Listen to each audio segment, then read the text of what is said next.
Block 23 दो गौरैया। लेखक भीष्म साहनी जी। घर में हम 3 ही व्यक्ति रहते हैं, माँ, पिताजी और मैं। पर कहते हैं कि यह घर सराय बना हुआ है। हम तो जैसे यहाँ मेहमान हैं, घर के मालिक तो कोई दूसरे ही हैं। आंगन में आम का पेड़ है। तरह तरह के पक्षी उस पर अपना डेरा डालते रहते हैं। जो भी पक्षी पहाड़ियों घाटियों से उड़ता हुआ दिल्ली पहुंचता है, पिताजी कहते हैं बस वही सीधा हमारे घर पहुंच जाता है, जैसे हमारे घर का पता लिखवा कर लाया हो। यहाँ कभी तोते पहुंच जाते हैं तो कभी कौवे और कभी तरह तरह की गौरैया। वह शोर मचता है कि कानों के पर्दे फट जाएं, पर लोग कहते हैं कि पक्षी गा रहे हैं। घर के अंदर भी यही हाल है। बीसियों तो चूहे बसते हैं। रात भर एक कमरे से दूसरे कमरे में भागते हैं। वह धमाचौक मचती है कि हम लोग ठीक तरह से सो भी नहीं पाते। बर्तन गिरते हैं, डब्बे खुलते हैं, प्याले टूटते हैं। एक चूहा अंगीठी के पीछे बैठना पसंद करता है। शायद बूढ़ा है, उसे सर्दी बहुत लगती है। एक दूसरा है जो टंकी पर बैठता है। शायद उसे गर्मी बहुत लगती है।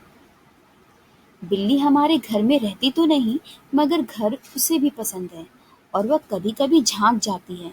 मन आया तो अंदर आकर दूध पी गई, न मन आया तो बाहर से ही फिर आऊंगी कहकर चली जाती है। शाम होते ही 2-3 चमगादड़ कमरों के आसपास पर फैलाए कसरत करने लगते हैं। घर में कबूतर भी हैं। दिन भर गुटर गूं का संगीत सुनाई देता रहता है। इतने पर ही बस नहीं, घर में छिपकलियां भी हैं और चींटियों की तो जैसे फौज ही छावनी हुए है। अब एक दिन 2 गौरैया सीधी अंदर घुस आई और बिना पूछे उड़ उड़कर मकान देखने लगी। पिताजी कहने लगे कि मकान का निरीक्षण कर रही हैं, कि उनके रहने योग्य है या नहीं। कभी वे किसी रोशनदार पर जा बैठती, तो कभी खिड़की पर, कभी फिर जैसे आई थी वैसे ही उड़ भी गईं।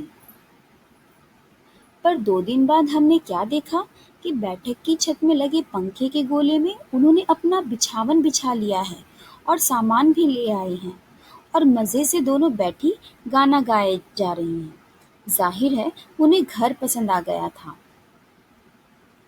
माँ और पिताजी दोनों सोफे पर बैठे उनकी ओर देखे जा रहे थे। थोड़ी देर बाद माँ सर हिलाकर बोली, अब तो ये नहीं उड़ेंगी। पहले इन्हें उड़ा देते तो उड़ जाती। अब तो इन्होंने यहाँ घोंसला बना लिया है। इस पर पिताजी को गुस्सा आ गया। वह उठ खड़े हुए और बोले, देखता हूँ ये कैसे यहाँ रहती है। गौरैया मेरे आगे क्या चीज़ है, मैं अभी निकाल कर बाहर करता हूँ। छोड़ो जी, चूहों को तो बाहर निकाल नहीं पाए, अब चिड़ियों को निकालोगे? माँ ने व्यंग्य से कहा।